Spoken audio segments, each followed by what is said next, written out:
Hi everyone, it's Penny with our crazy adventures in Autismland. Today I'm going to talk to you about achieving big goals with your child with autism. Let's get started. Creating a goal-specific roadmap for your child with autism can have long-lasting effects that go far beyond their learning years.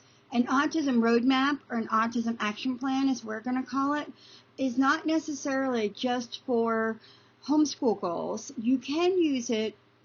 When we use it for homeschool goals here in Autismland, we just use it as Logan's at-home IEP. But we also have goals on his autism action plan or his roadmap for life, for things he's going to achieve in therapies, for things he's going to achieve just to improve his quality of life, as I've mentioned. But you can have a goal for just about anything. The roadmap helps you know where to go, just like any map would do.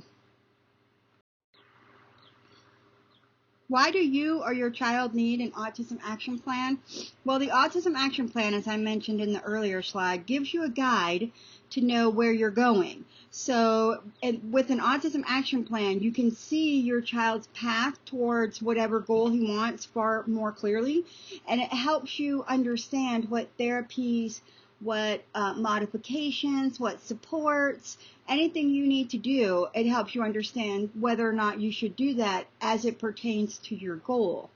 So, for example, once you have your goal in place that we'll talk about in a few minutes, all of your therapies, all of your modifications, everything you spend money on should go toward achieving that goal. And if it doesn't, then it doesn't get priority. So that's how here in Autismland we afford autism, because if our therapy, we don't do a therapy unless it's going to help us achieve one of our goals.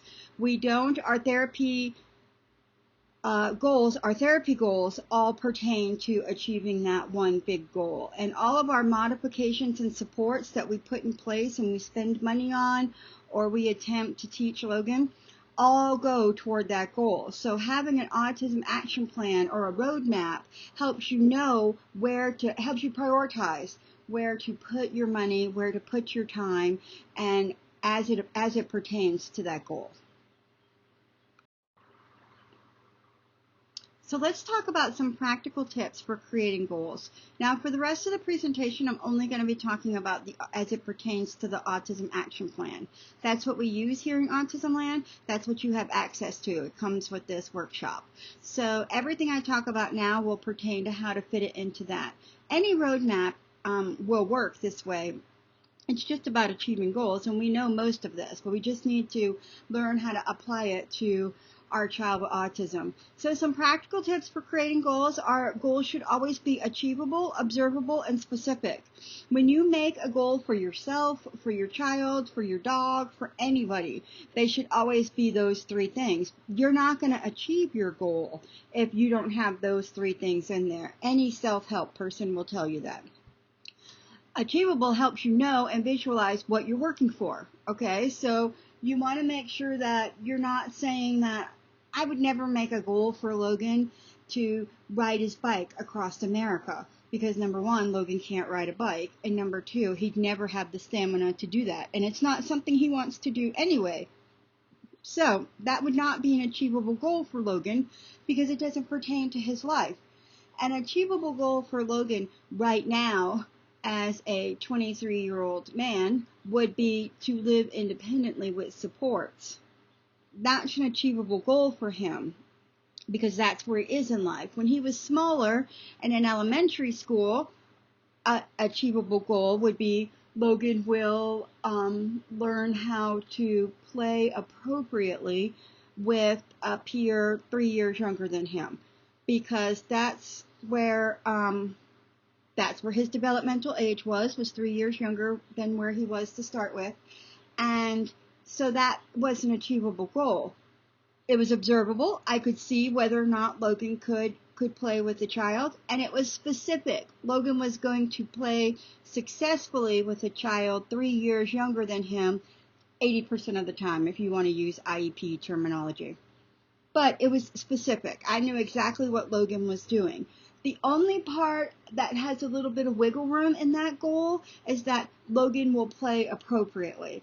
I would probably go ahead and define what play appropriately would be. So that way I could see when I looked at that goal for him, or I shared it with his therapist, or I shared it with his teachers at art class or anywhere like that, co-op, that everybody knew what that goal was. So that's an achievable, observable, specific goal.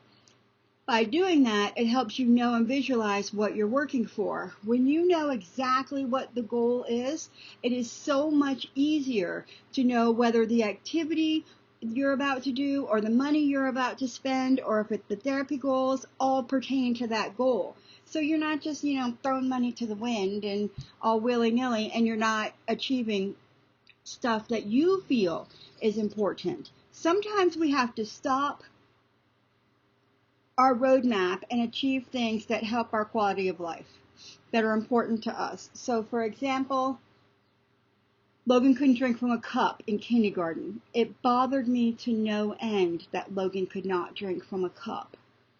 He could only drink from, it had to have a straw, or it had to be his bottle. And of course, you don't go to kindergarten or pre-K, either of those, with a bottle. So it really bothered me that he did not meet that developmental milestone.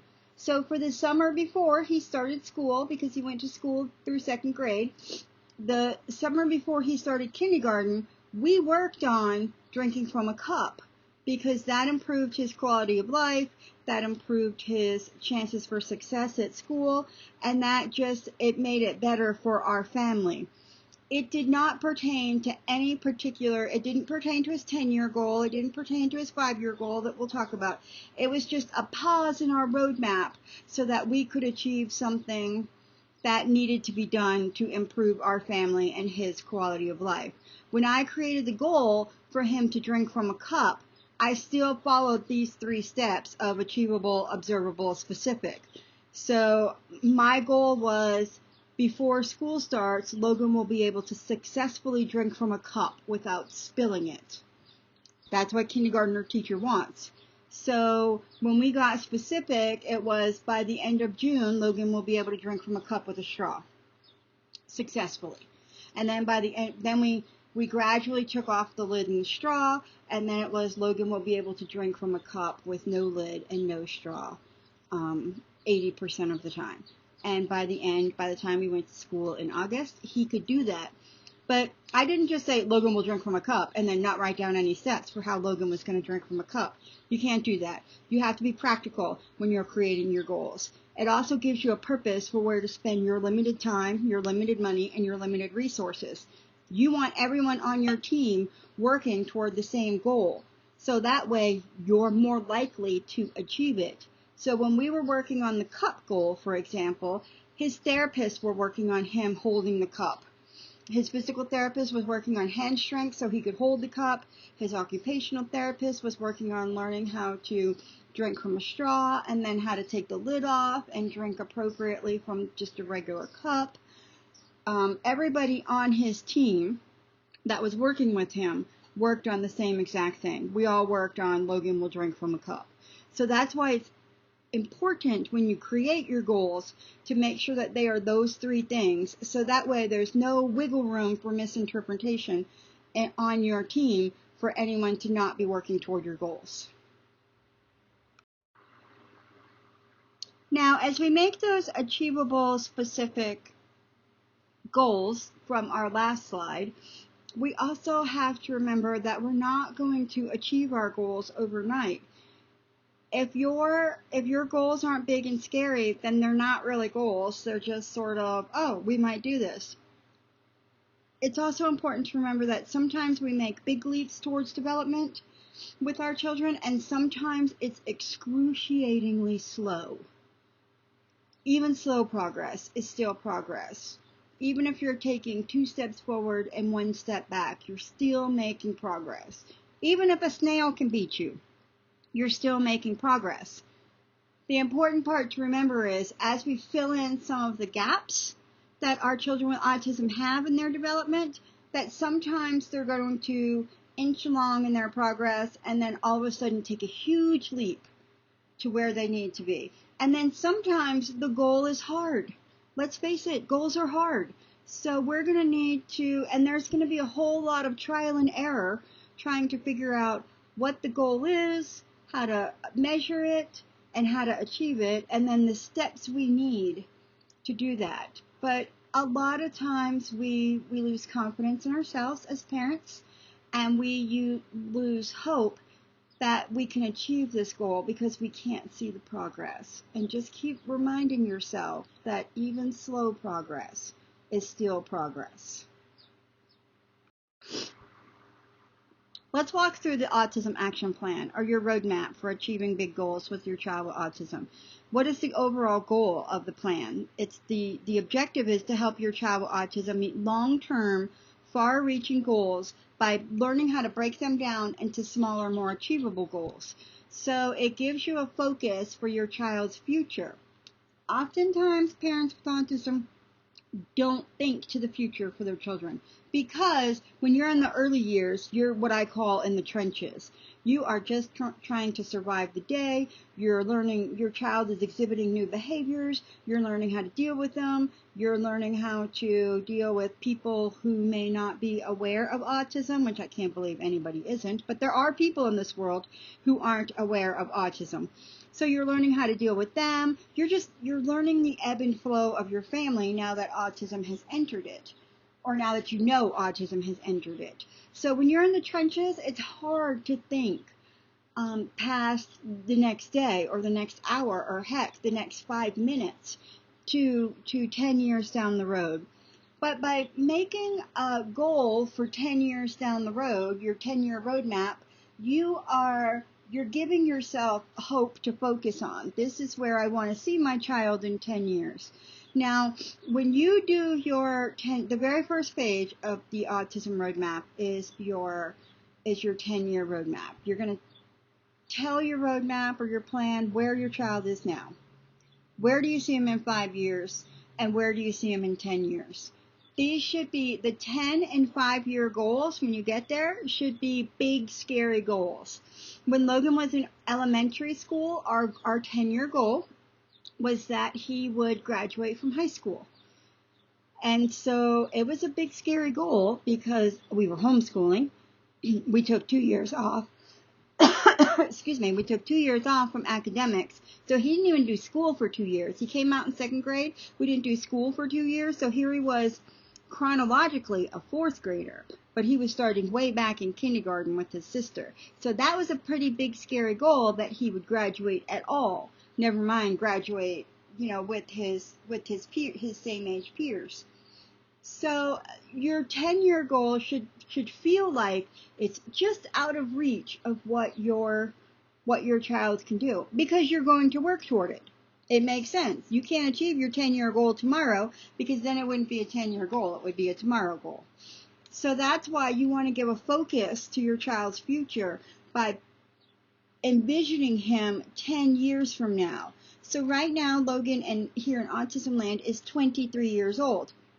I need to envision him as a 33-year-old man for his 10-year goals. Just because they become adults with autism doesn't mean they don't need an action plan or a roadmap for how to get through life, because Logan wants to live independently. He has verbally expressed that desire.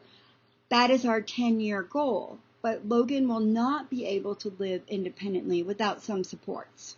So, for example, Logan will need a housekeeper to come in and clean his house for him because he doesn't notice that it's dusty or that his trash is overflowing. We certainly can work on his observation skills, but if that's the only thing keeping him from living independently, then I just need to pay for a housekeeper, or he needs to bring in enough money that he can pay his rent and a housekeeper. Supermarkets bother Logan. They bothered Logan his whole life. So when he was smaller, we had to make the goal of Logan will be able to go grocery shopping with Mom for 10 minutes, enough for me to pick up some essentials. And so that's what we worked on. As an adult, Logan will need to buy groceries for his home, for himself, for enough for a week, a month, whatever. Luckily, we have now online, grocery pickup, or we have Instacart that will bring it to your door. So the support will be that he uses the delivery or pickup services. So that means that we need to teach him how to successfully do that. So that's what we're doing when we make our 10-year goal.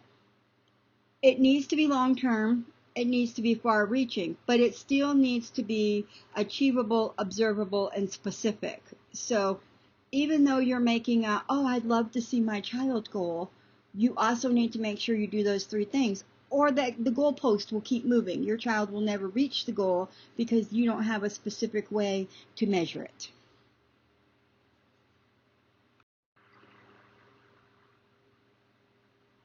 So we talked about this a little bit in the previous slide. You always start at the 10-year goal and come back to the 1-year goal. So for example, Logan will live independently with supports is Logan's current goal. The 5-year goal will be Logan will get his driver's license in order to make him more independent. We live in a rural area, so having a driver's license is important. If we lived in a city that had mass transit, then the 5-year goal could be Logan will be able to maneuver public transportation by himself. So he'll know how to get on, he'll know how to pay for it, he'll know how to find his stop.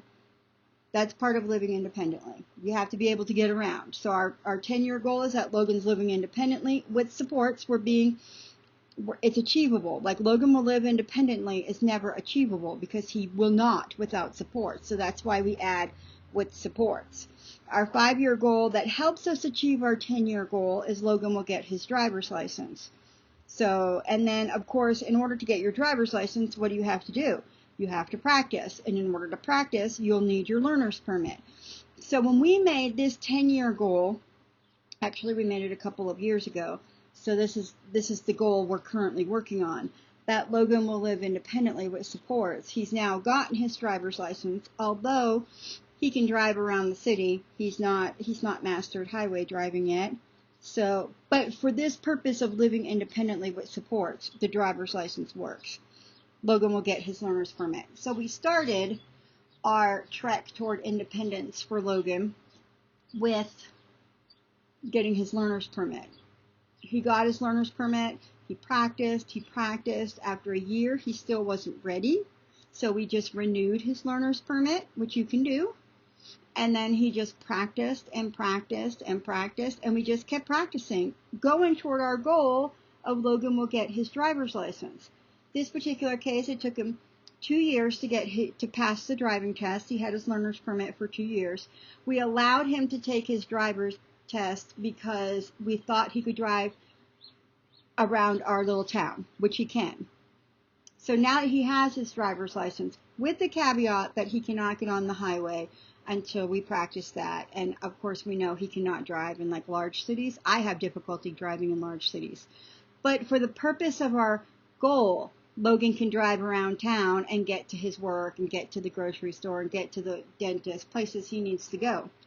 He doesn't go to those places alone yet, but in order to achieve independence, our 5-year goal needed to be, it was important to Logan that he get his driver's license. I'm rambling a little bit there, but I needed you to know that in Logan's mind, living independently meant he had his driver's license. And I'm glad I remembered that because it's important to put your child, he gets input in this. He gets to decide the 10-year goal with you, and then the 5-year goal, and then the 1-year goal. This should be a team effort. When your child's really small, it's not as much as a team effort because your child's really small. He may be nonverbal. He may have apraxia. He may not have conversational skills. All of those things, Logan could not hold a back and forth conversation with us till he was well past 10. Although he was verbal, he said his first word at the Easter after his 5th birthday. He was not conversational until he was way past 10. So while we made goals for Logan and we sort of told him those goals and they were up in the house and Logan would have input, he didn't have as much input as he does now. As they get older, you give them more input on what's going to happen. So when he became like a tween, he was okay that his goal that we were hoping to achieve was graduate. So we kept that goal, and that's the goal we achieved. And then we talked with him on, okay, what's your next goal? Now that you've graduated, what are we working on next? And so the next goal became Logan will live independently.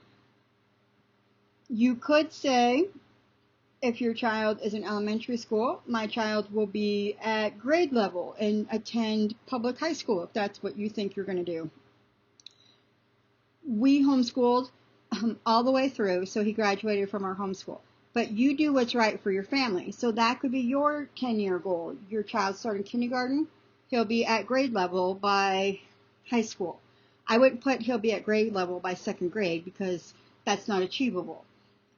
So you always start, what it looks like is you start with the 10-year goal, and then the 5-year goal helps you achieve the 10-year goal, but then the 1-year goals help you achieve the 5-year goal.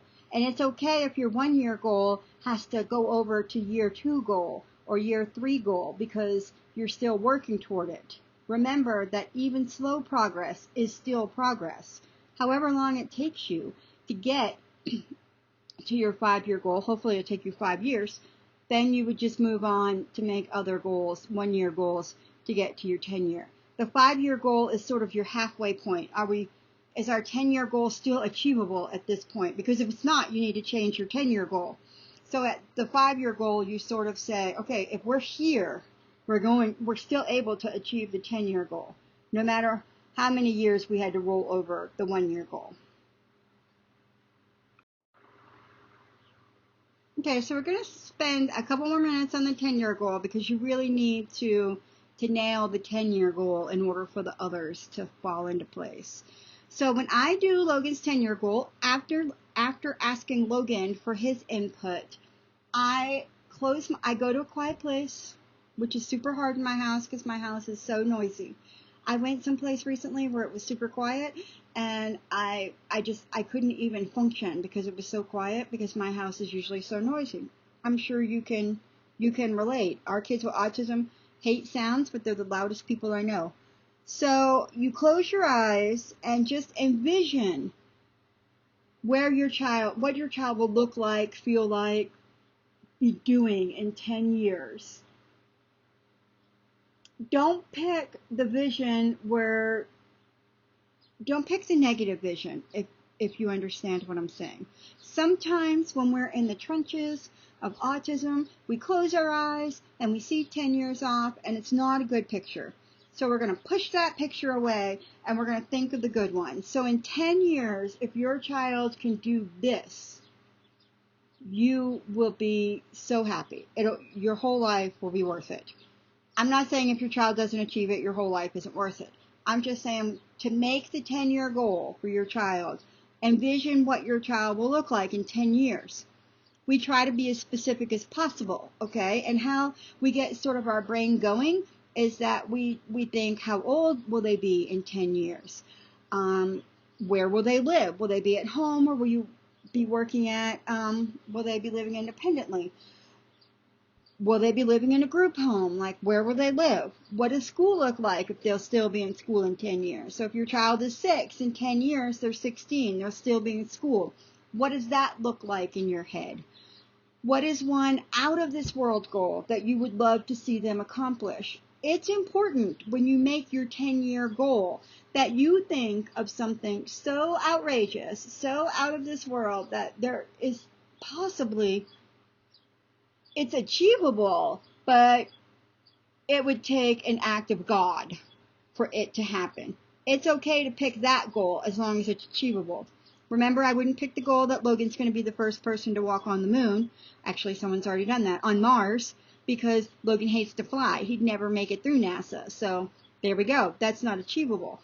But 10 years ago, actually 3 years ago, when Logan was 20, or had just graduated, so I guess that would be 18. But anyway, years ago, when Logan and I closed our eyes and envisioned what he would look like in his early to mid 30s, how old will he be?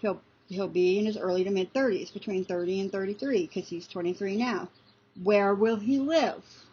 He hopes to live in his own apartment, even if that means, or his own house, even if that means he has to have some supports in there. What does school look like? Of course, we're done with school. He's graduated. I'm not sure that college is in his future. He has not said that he would like to pursue that path. We have some apprenticeships going. He has some great work at home ideas. So here I would put, what does his job look like? And then what is one out of this world goal that you would love to see them accomplish? And of course it would be to live independently with minimal supports. And so that he has a good job that can support him and possibly a family, and that he's able to function without me in society, live in his own house, do his own thing, and sort of come back when he needs me.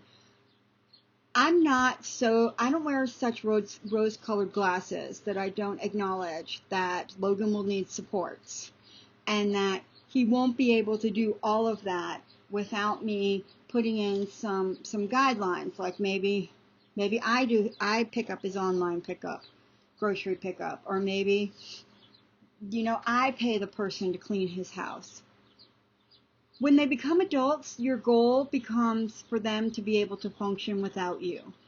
All of a sudden when they graduate, and this is a little bit off topic, but all of a sudden when they graduate, you start thinking about, how are they going to live without me?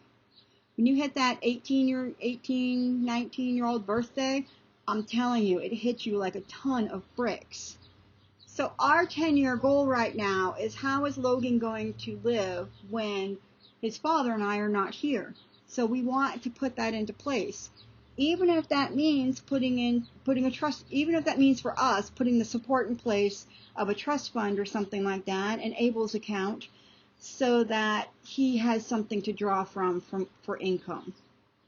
Your 10-year goal should be completely crazy, completely out there. Like, if you would think you won the lottery if you achieve it, but it should also be achievable. So make sure, I know that sounds like an oxymoron, make sure when you think of where your child is in 10 years, you think as specifically as possible, achievable, and sort of big and scary.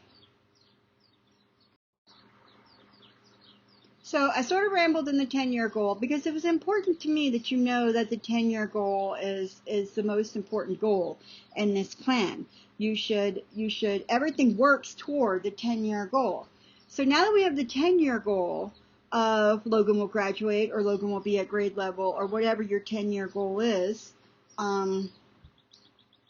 we start working toward the 5-year goal. Now the 5-year goal it can be like the 5-year goal, or the 5-year goals. So what are some things, and there are questions that are these goals are the easiest to make because there are some questions that you just ask yourself. What goal would mark the halfway point to the 10-year goal? And then you answer it. So for us, what goal would mark the halfway point to the 10-year goal would Logan got his driver's license. Another goal would be that Logan has a job. He didn't achieve that goal at his 5-year goal, but we're still working on it. It still makes the 10-year goal achievable. So another one for using us as an example would be Logan is able to pick up his groceries, or Logan is able to clean his room or mop a floor. All of those life skills you have to know before you move out. Logan is able to cook himself a meal. That's another part where we may have to have supports, and that we have ready-made meals delivered to him, or he has to hire a cook or whatever. But for now, our goal is that Logan is able to feed himself when mom and dad and Madison, his sister, are not home. And he can do that. But he can do that with supports. He can do that as long as we make sure there's bread in the house, and lunch meat, and fruits and veggies that are cut up and ready for him to eat. It's good if we take leftovers from the meal the night before and put them in reusable containers that he can heat up. So Logan has achieved the 5-year goal of being able to feed himself, but with supports. So we would keep working on that in hopes that when we get to the 10-year goal, he won't need that support. But if he does still need that support, then we just make it happen. So once you do your 5-year goals, once you know what the halfway point to the 5-year goal is, Then you start asking yourself what steps help you achieve that goal. Is it reasonable, specific, and attainable? So you look at your 5-year goal and you start thinking, how can we achieve this? And those are going to be your 1-year goals. But your 5-year goal should always be, this is our halfway point to our 10-year goal. This is our measuring stick. When we get to the 5-year goal, if we haven't met that and the 10-year goal is no longer achievable, should we change the 10-year goal, or should we change the measuring stick for the 10-year goal? So the 10-year goal is Logan will live independently with supports. Should we change that to Logan will live independently? Like maybe he's going into the grocery store and doing great and all that. I could change it to just Logan will live independently. I could also change the supports we think he needs. So when you get to the 5-year goal, you're thinking, if he's achieved this, we're well on our way. But don't get discouraged if he hasn't achieved that, because you're still well on your way. You just may need to adjust what the measuring for the 10-year goal, or be less specific for the 10-year goal, if that makes sense. The 1-year goals is super easy. Will this help me attain my long-term 10 and 5-year goals? Will this short-term goal help me attain what I need to attain? And only if that particular goal gets you to the 10 or 5-year, then you put it as a goal. If it's like out of left field and doesn't have anything to do with the 10 and the 5-year, then you don't do that goal. And like for therapy purposes, we don't work on things that aren't going toward our 1-year, 5-year, or 10-year goal. That's not where we spend our money right now. That's why we have a roadmap. The roadmap helps us determine when it comes time to decide between this therapy or that therapy, or this support or that support. It helps us determine that, because we just don't want to throw money out the window. We don't have that.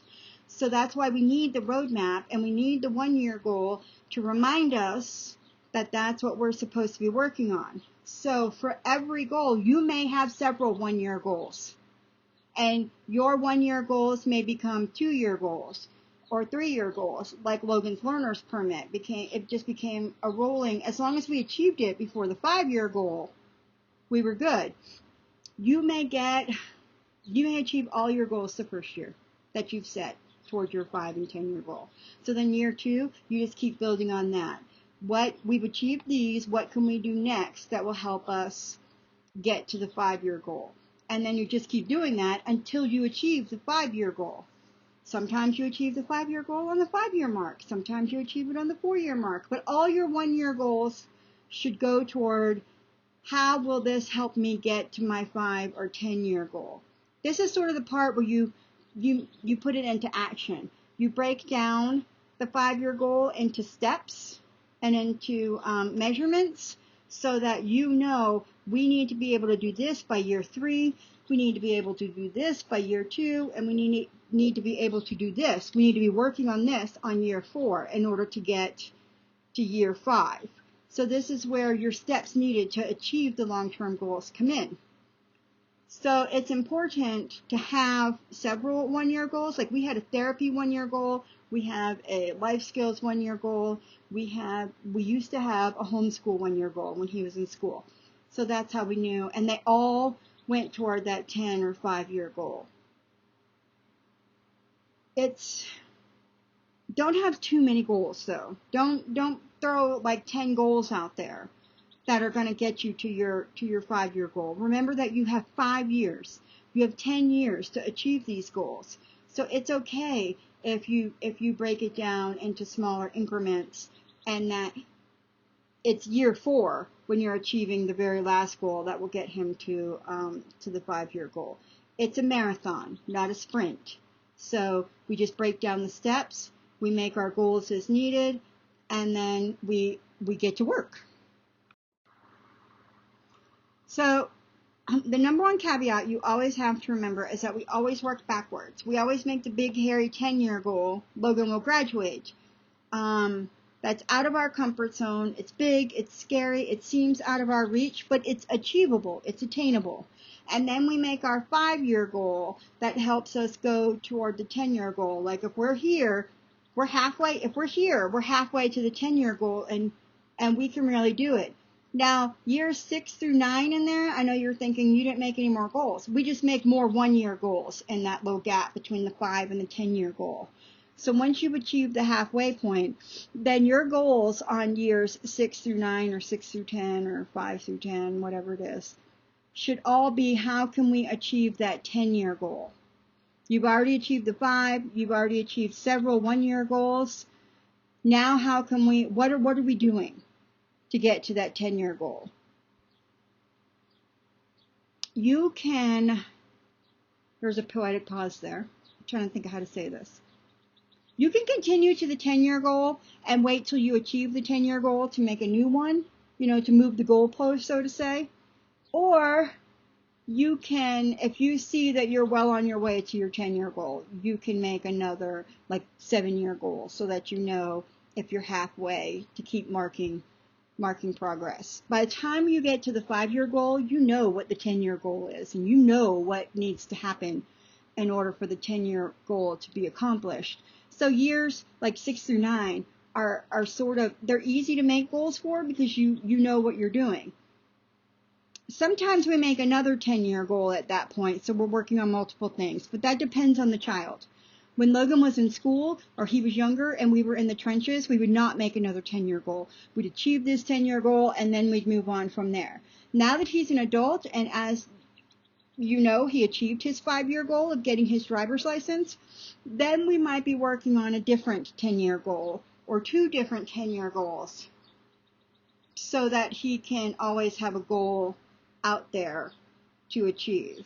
But that's not necessary. We have spent most of his life working on one 10-year goal, and when we get to the 10-year, we've either achieved it as much as we can, and we need to make a new one, or we just need to keep working on that 10-year goal and maybe make it a 5-year goal so that we can still achieve it.